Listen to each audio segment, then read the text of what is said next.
การเปิดโตรถเซรีซึ่งในบทมานี้ทางโทรภาพนักกรวิจัยวีชนะของพวกเขาก็ได้มีการนำเสนอเกี่ยวกับรถเซรีทั้ง5รุ่นที่จะเกี่ยมเข้ามาตีตลาดในประเทศลาวซึ่งล่าสุด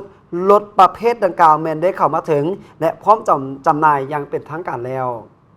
สำหรับลูกค้าท่านใดที่กำลังรอคอยที่อยากจะใช้บริการของเซรีทิโกซีรีแมนได้สิ้นสุดการรอคอยแล้วเนื่องจากรถเซรีได้เข้าสู่สปปลาวแล้วในวันที่22กุมภาพันธ์ปี2023และพร้อมเปิดจำหน่ายอย่างเป็นทางการซึ่งการนำเข้าครั้งนี้ประกอบมี5รุ่นด้วยกันคือทิโก2 Pro ทิโก4 Pro ทิโก้7 Pro ทิโก้8 Pro และทิโก้8 E Plus และจะได้เปิดให้สัมผัสและทดลองขับที่ศูนย์การค้าวิ่งจัดเซ็นเตอร์ในระหว่างวันที่4 วันที่12มีนาปี2023นี้และพิเศษไปกว่านั้นท่านใดที่จองในมื้องานแม่นจะได้รับไปเลย iPhone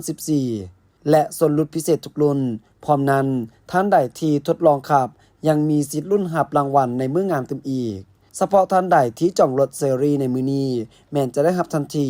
iPhone 14 Pro Max พร้อมส่วนลดและของแถมอีกหลากหลายโปรโมชั่นนี้เริ่มแต่วันที่4 วันที่12มีนาปี2023นี้เท่านั้น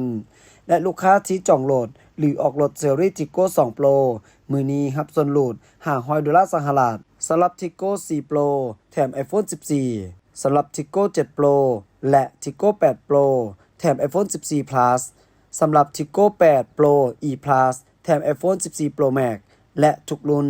ยังได้รับฟรีน้ำมันรถ1ล้านกีบฟรีประกันภัยสั้น1รอบด้านจกสลากของรางวัลฟรีติดฟิล์มรอบด้านฟรีผ้าปูพื้น1สูตรกวดเช็คเทคนิคสภาพรถ36รายการฟรีกวดเช็ครถฟรีแห่งงาน1ปีหรือ 20,000 กิโลเมตรรายละเอียดติดต่อสอบถามข้อมูลได้ที่020 9650 6666หรือบริษัทเวียงจันทน์มอเตอร์มาร์เก็ตจำกัดผู้เดียวตั้งอยู่3แยกไฟแดงสีไข่บ้านสีบุญเฮืองทงเมืองสีโคตะบองนครเวียงจันทน์หรือ Facebook Fanpage เซรีลาว